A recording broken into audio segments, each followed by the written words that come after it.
Ayun, so good evening guys. Ngayon po ay Bloody Wednesday ulit. Ayan, nalaglag na naman yung index natin. December 3, 2025, Wednesday. Kailan kaya akyat tong market natin? Ayan, so ito na yung pinakahangambahan natin. Wala kasing net foreign buy sa market. Another 1.25 billion na net foreign sell dito sa market natin. So malakas yung drop, negative 1.48%. Pero parang gawa lang ni Plus. Kasi nag-drop siya ng more than 5%, umabot po ng 7% kanina.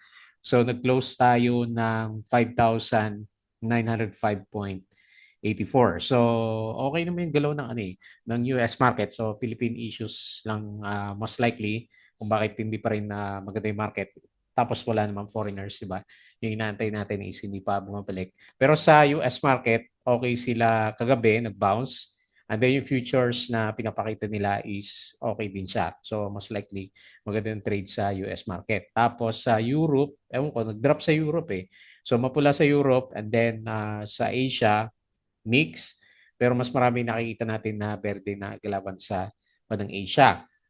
Ang maganda yung crypto natin. Ayan. So kala ko lalagapak na yung alaga natin. Nakabalik ulit sa 90K, 96K yata si crypto. Ayan. So nag-bounce si Bitcoin. Siyempre, karamihan ng mga cryptos natin is maganda yung galawan. So opportunity talaga kapag may drop na malalakas sa bandang cryptos natin. Okay? So balik tayo dito sa market. Para mga penny stocks yung mga gumagalaw, wala masyado sa mga big caps natin.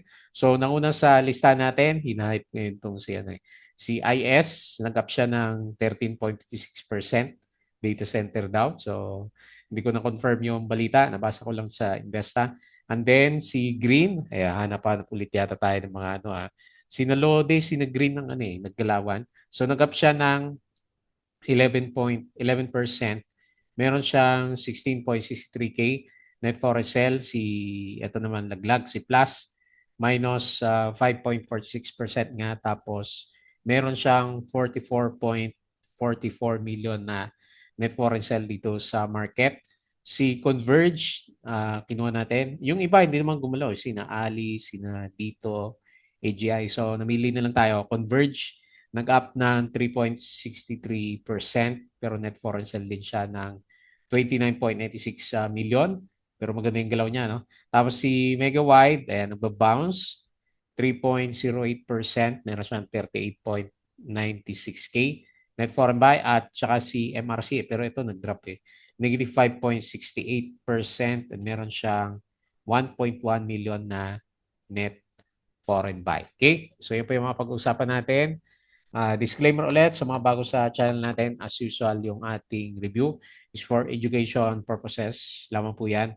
So wag mong gagamitin ito as a reason para mag-buy, sell, or hold ng stocks. Meron po kasing risk na involved sa market.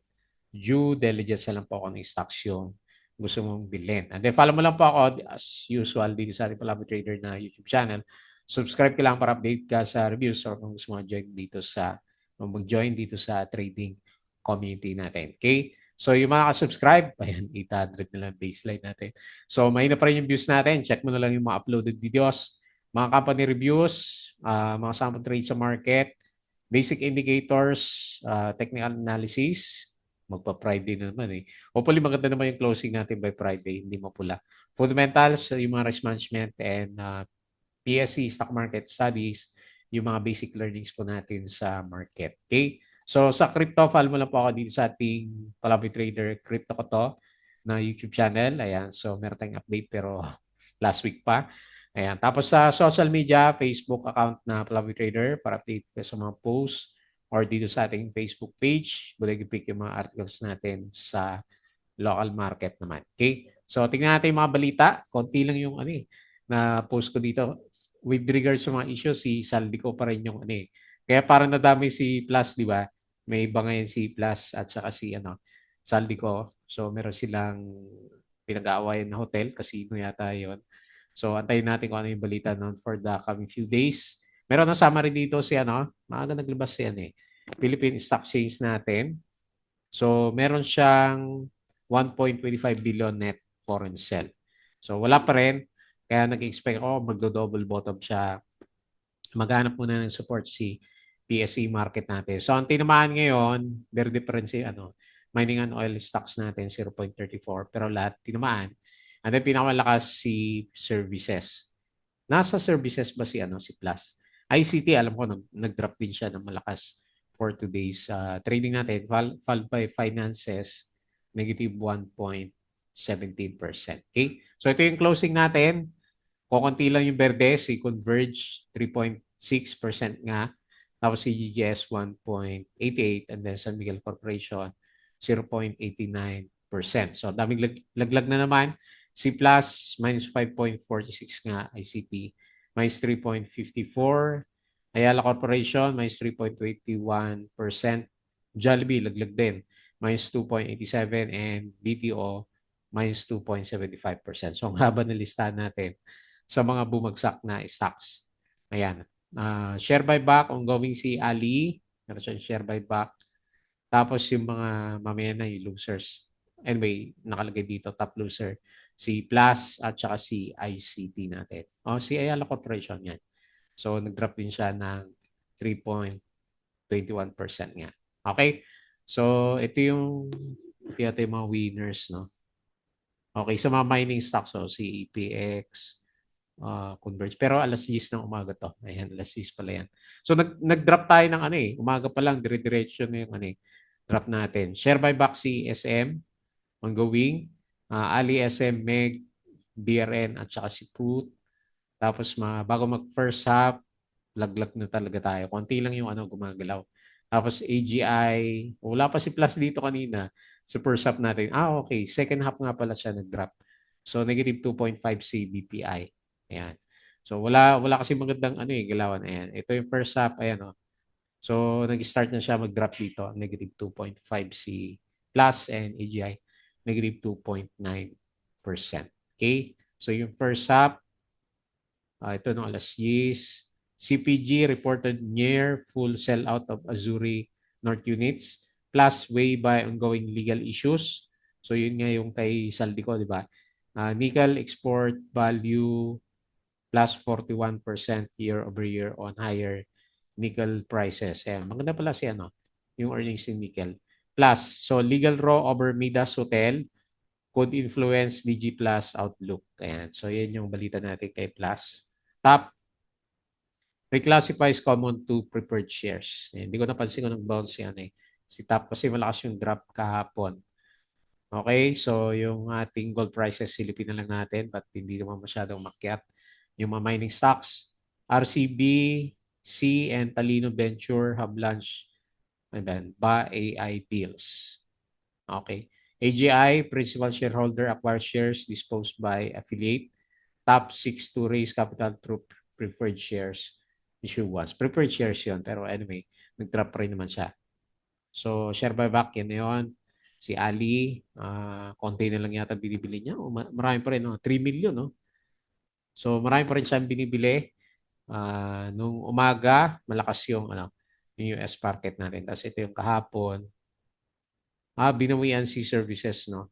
Nag-up si services kahapon ng 1.9%. Okay? So, konti lang. Mabilis yung review natin kasi hindi ganun kaganda yung galaw pa rin ng majority ulit ng ating mga stocks. So, patalasas po ulit yung mga merong gusto ng guide sa trading sa market. Double check na lang po yung ating Patreon channel. Okay? So, tingin tayo dito sa index. Nag-resist. Pangit tuloy, no? Nag-lower. Hindi naman lower high, no? Lumaban siya pero malakas na resistance yung MA 100 ng index. So, tama nga na hindi muna tayo mag-isip ng breakout sa MA 100. So, magre-retest tayo ng support. Malapit dito sa 5,800. So, yan yung pinaka-next natin na support. Hopefully, mag-bounce siya dito. Hindi umakyat. Then, mas malaki yung chance na ma-break yung MA 100. Ayun, balik siya sa loob ng kulungan dito sa downtrend na channel natin. Okay? So, very bad. RSI below 50. Kailangan natin ng bounce bukas pag wala. Very sad na naman yung weekends natin. December 3 na. 22 days na lang, di ba? Pasko na naman. Ayan. Okay, so very bad. Masyadong mababa yung pababa yung RSI. And paakyat pa naman yung ano, yung drawing natin dito sa MACD pero bumabalik ko na siya. Kasi ilang araw na siyang hindi makaakyat dito. Okay? So 5,905, negative 1.48% and 1.25 billion net foreign sell. Ayan. So silipin natin yung mga winners. O meron palang isa, CSB, hindi ko napansin to 22%. Ayan. Pero basag-basag. Ayan. Laki naman yung transaction nito. 121 million. Ayan. Abangan natin bukas. Del Monte. Ayan. Pakyat din. No? May mga top notcher pala tayo dito. Si Del Monte. Tapos babasahin natin, si IS. Kahapon pa ito pinag-uusapan Bobombayin pala si IS. 13%. Si Lode, may na yung volume pero nag-bounce 13%. Green, ayan, first time natin makita ulit. 11.11%. Ayan, hanap-hanap tayo mga Penny Stocks Haven, nag-bounce pero nag-drop. Nag-drop na rin pala siya, no? Ayan, so hindi nag-support sa MA20 saglit. Sukatin na nga lang natin to. So nag-support siya malapit sa 0.618 Fibonacci natin. Okay? RCI, lumalaban ulit, 9%. Tapos, dami mga penny stocks, no? Ang lalaki ng galawan, no? Kahit wala masyadong volume. Si Converge, ayan, 3.6. Ito, parang magko-close the gap din siya dito. Tapos si Megawide, 3%. IMI, pwede, diretso si IMI, 2.83. Tsaka si ABA, nabubuhay ulit, 2.7%. PXP, ayan.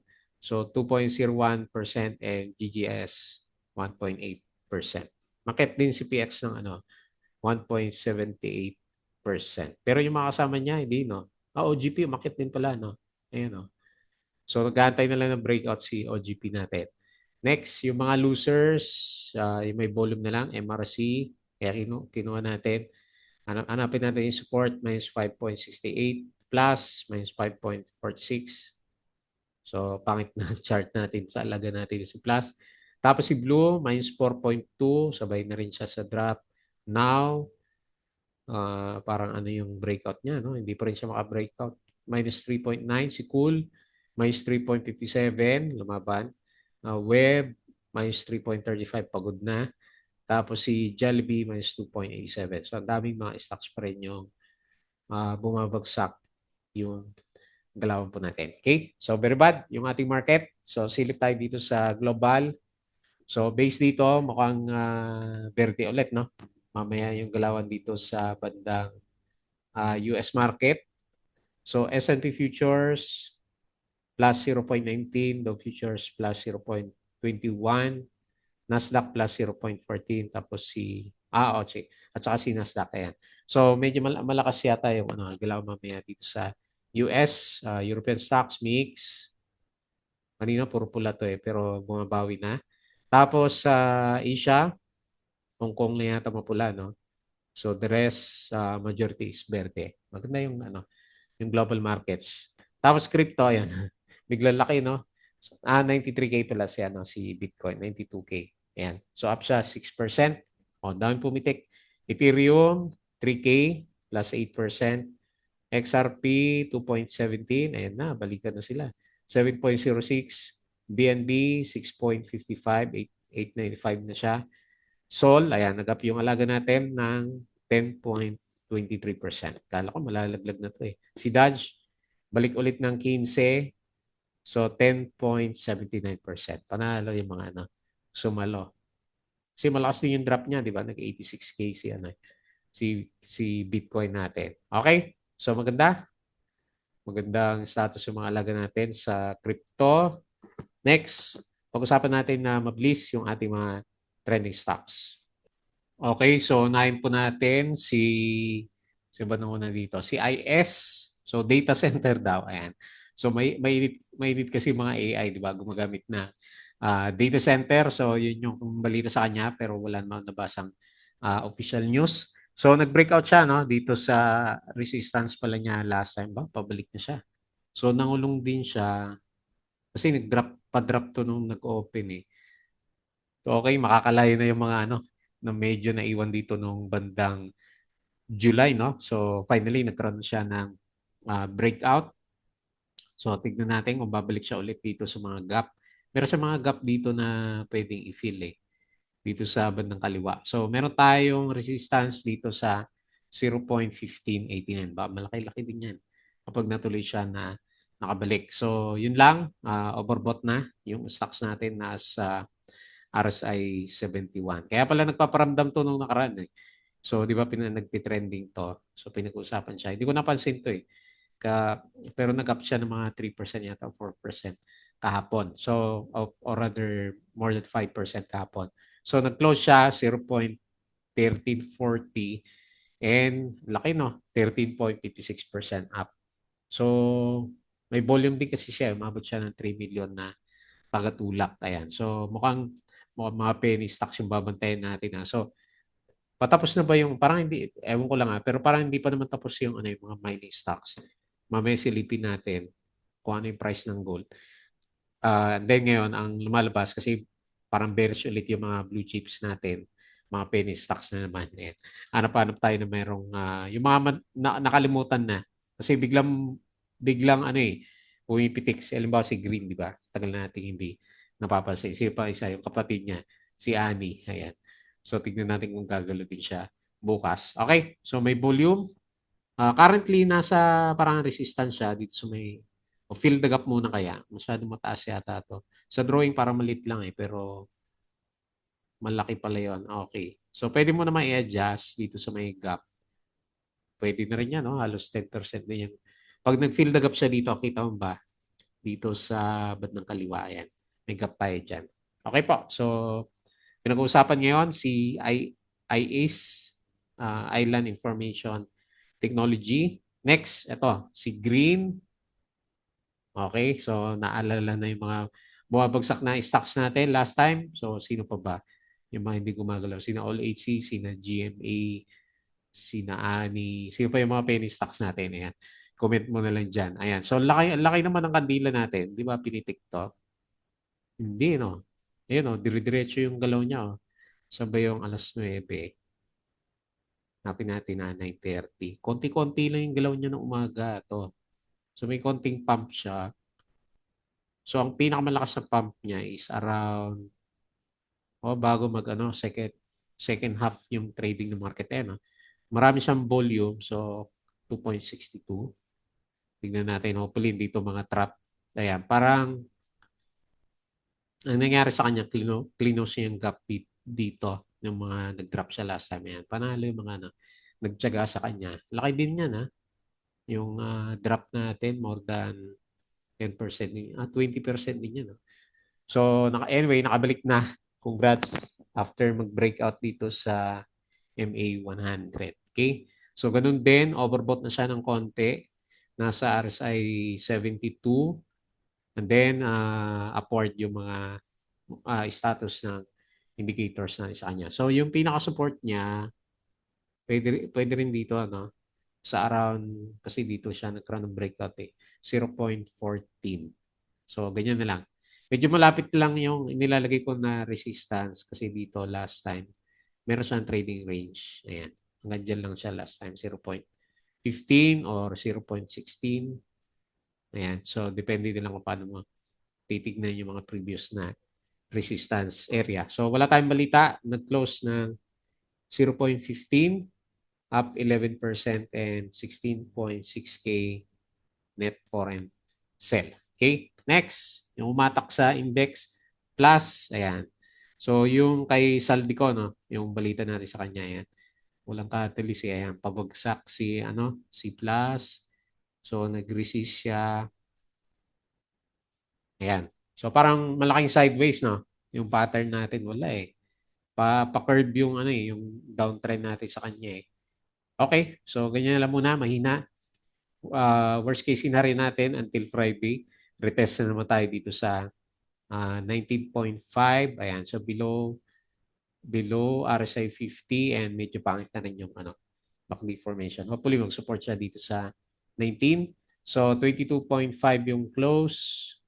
negative 5.46% and minus 44.44 million net foreign sale. Ayan. Medyo maraming lumabas sa kanya. Next, dito naman kay sa maganda yung galaw, Converge. So, parang kay, ano, di ba? IEASE. So, tignan natin kung ma-close niya din tong, di ba, meron siya mga breakdown ng price dito last time. Ito yung una. So, na-close na niya. Natin kung mag-pull back to eh. Ayan, hindi na po-pull back. So, meron siya isa dito na breakdown ng price. And then, meron din siya isa dito. Ayan, para makita natin. So, 17.2 yung pinakamalapit na resistance. Mula sa breakout, up na siya ng 25%. Okay? Yun lang, overbought na pala. Ayan, so nag-stay siya sa overbought condition. So, good sign para sa Converge holders. Malakas yung appetite and okay din yung MACD formation natin. Packet din. So, ang sinusundan niya is yung MA9 or pwede rin naman nasa MA100 na. Malapit sa MA100 yung pinaka-support level natin sa kanya. Okay? So, good sign. Pa-recover. So, na-close 16 o data center, di ba? Mga data, si Converge. So, nag-up siya ng 3.63%. Pero bakit si Web, no? Okay. Mataas na siguro si Web. Next. So, net foreign sale, 29 million. Next. Megawide. Bilis lang review natin kasi wala masyadong mga stocks na maganda yung galaw. So, third time, magta-try siya dito sa 3.5 hopefully. And untog siya. Pero kung titingin ako dito sa wala. Ito na yung resistance niya. Meron siya dito. Okay, nauntog siya.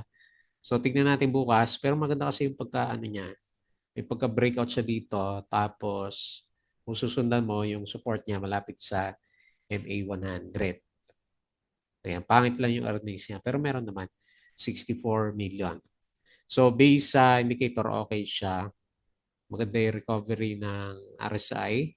So, above 50. Tapos, yung MACD formation natin is okay din siya. Okay? Hopefully, retest ulit dito sa bandang taas. So, kung medyo mataas sa'yo, baba natin. Kasi nauntog siya. No? So, pwede dito sa MA20 last time. Okay? So, 3.01, tres. Yung closing, 3.08% and 38.96K net foreign buy. And then lastly, so merong mga bumibigay na small caps na stocks natin. Ayan, breakdown na to si MRC na pagod na. Manggugulat na lang siguro ulit to. Kasi may ugali siya na din eh. Biglang na-drop, so nag-up, and then nag-drop ulit. Ito yung pangalawang wave niya ng breakdown ng price. So next na support level is 0.75. O baka malapit na rin kasi oversold na pala si MRC. Kailan medyo mahina So lagyan ko na lang diyan. Ito yung pinaka-resistance natin MA20 o 100. Tapos pinaka-support is 0.75. Okay? Baka may isa pang correction si MRC. So based sa galaw, nag-close 0.83 minus 5.68% and 1.1 million net foreign buy. Okay? So lahat na indicators niya is pababa in direction. Price action, pababa din siya. Okay? So abang-abang na lang dito sa 0.75. Okay? So yun na lang muna yung review natin. Hirap mag-review pag bagsak yung stocks. So, ang direction natin na nakikita ko sa market kasi walang net foreign buy, puro net foreign sell is nandito sa mga small caps na stocks ulit. So, bearish ulit yung sentiment na market. Hopefully, hindi na mabutas yung 5.8 pag redouble check tayo sa 5.6 which is very bad kasi magpapasko na. Wala man lang rally si PSE natin. Okay po. So, yun lang muna yung ating review. As usual, bago tayo mag-close, please don't forget to subscribe dito sa ating YouTube channel. Join ka sa group guys kung gusto mo ng guide. Crypto ko to, Facebook account, Facebook page, Bodega Pig, Twitter, and Patreon sa mga gusto ng guide. Sali na po kayo sa group natin. Okay? So, yun lang. Maraming salamat. Kita ulit tayo bukas.